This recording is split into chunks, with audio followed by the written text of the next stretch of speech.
গরুর মাংসের ঝাল রাজালা করে নিব আজকে। দেখতে থাকুন, আমার সাথে থাকুন এবং আমার চ্যানেলটাকে সাবস্ক্রাইব করে দেন।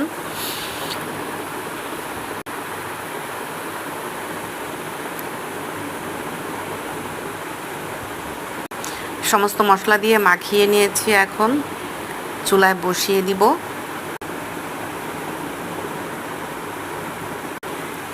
একটু কষা কষা হয়ে আসছে, এখন একটু পানি দিয়ে দিব। গরম পানি করে রেখেছি আগেই, গরম পানিটা দিয়ে দিব যেন সিদ্ধটা খুব ভালোভাবে হয়।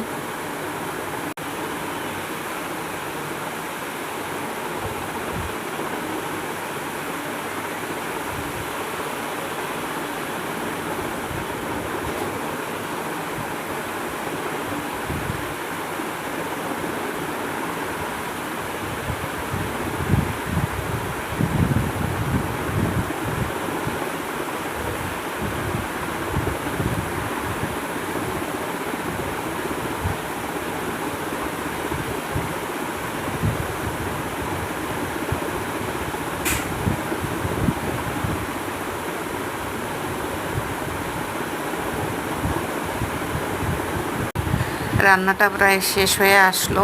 যারা যারা দেখলেন অবশ্যই কমেন্ট করে জানাবেন রান্নাটা কেমন হলো আমার। আমি যদিও রাঁধুনি না, যা কিছু করি আপনাদের সঙ্গে শেয়ার করি। আসসালামু আলাইকুম, ভালো থাকবেন।